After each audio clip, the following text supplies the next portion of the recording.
ಹಾವೇರಿ ಜಿಲ್ಲೆ ಸಿಗ್ಗಾಂವ್ ತಾಲೂಕು ಹಿರೇಬೆಂಡಿಗೆರೆ ಗ್ರಾಮ ಪಂಚಾಯತಿ ನೂತನವಾಗಿ ಈರವ್ವ ಚನ್ನಬಸಪ್ಪ ಹಡಪದವರು ಆಯ್ಕೆಯಾಗಿದ್ದಾರೆ.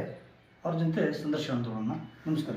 ನಮಸ್ಕಾರ. ಹಾವೇರಿ ಜಿಲ್ಲಾ ಹಿರೇಬೆಂಡಿಗೆರೆ ಗ್ರಾಮದಲ್ಲಿ ಗ್ರಾಮ ಪಂಚಾಯತಿ ಅಧ್ಯಕ್ಷರಾಗಿ ನೂತನವಾಗಿ ಅಧ್ಯಕ್ಷರಾಗಿದ್ದೇನೆ. ನಿಮ್ಮೆಲ್ಲರಿಗೂ ನಮಸ್ಕಾರ. ಆಮೇಲೆ ಈಗ ನಿಮ್ಮ ಸಿ ರೋಡು ಆಮೇಲೆ ಹೆಂಗಿದೆ ನಿಮ್ಮ ಊರಲ್ಲಿ? ಸಿ ರೋಡು ಚೆನ್ನಾಗಿದೆ, ಚೆನ್ನಾಗಿ ಮಾಡಿಸ್ಯಾರಿ, ಚೆನ್ನಾಗಿತ್ತು. ಆಮೇಲೆ ಇದು ಬೀದಿ ದೀಪನೂ ಕರೆಕ್ಟ್ ಅದಾವ್ರಿ.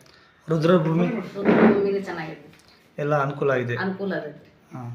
ಆಮೇಲೆ ನೀರಿನ ವ್ಯವಸ್ಥೆ ಏನೂ ತೊಂದರೆ ಇಲ್ಲ? ನೀರಿನ ವ್ಯವಸ್ಥೆ ಒಂದು ಸ್ವಲ್ಪ ತೊಂದರೆ ಬರ್ತೈತ್ರಿ. ಅದನ್ನ ಒಂದು ಸ್ವಲ್ಪ ಇನ್ನೊಂದಿಷ್ಟು ವ್ಯವಸ್ಥೆ ಮಾಡ್ಬೇಕ್ರಿ. ಮಾಡಿಸ್ತೇವ್ರಿ. ಆಮೇಲೆ ಇಂಗು ಗುಂಡಿನೂ ಮಾಡಿಸ್ಬೇಕ್ರಿ. ಮಾಡಿಸ್ಕೊಂತೀವಿ ಅಂದ್ರೆ ಮಾಡಿಸ್ಕೊಡ್ತೇವ್ರಿ. ಮಾಡಿಸಿಲ್ಲ. ಈಗ ಇನ್ನೂ ಮೀಟಿಂಗಲ್ಲಿ ಆಗಿದ್ರೆ ಹೊಸದಾಗಿ ಆಶಾ ಕಾರ್ಯಕರ್ತರಿಗೆಲ್ಲ ಭೇಟಿ ಆಗೋದು ಇನ್ನು ಮೀಟಿಂಗ್ ಆಗೋದು ಇನ್ನು ಬಳಕ ಎಲ್ಲಾರ್ಗಿ ಕರ್ಸ್ಕೊಂಡು ಎಲ್ಲ ಮಾತಾಡ್ಬೋದು. ಇನ್ನು ರೀ ಇನ್ನೂ ಪಂಚಾಯತಿಗೆ ಹೋಗಿಲ್ರಿ. ಆಯ್ಕೆ ಆಗಿಂದ ಇನ್ನೂ ಹೋಗಿಲ್ರಿ. ನಾನು ಇನ್ನೂ ಹೋಗಿಲ್ಲ ರೀ. ಮೀಟಿಂಗ್ ಮಾಡಿಲ್ರಿ. ಇನ್ನು ಬರೋ ಕೆಲಸ ನಾವು ಹೇಳಿ ಎಲ್ಲಾರ್ಗು ಮಾಡಿಸ್ಕೊಂತೇವ್ರಿ.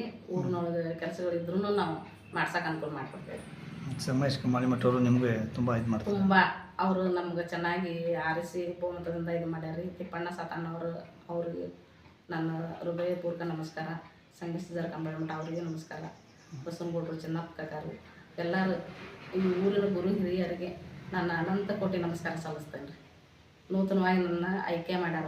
ಯಾವ ಕೋಟಿ ಹಿಂಗಿಲ್ಲ ಏನಿಲ್ಲ.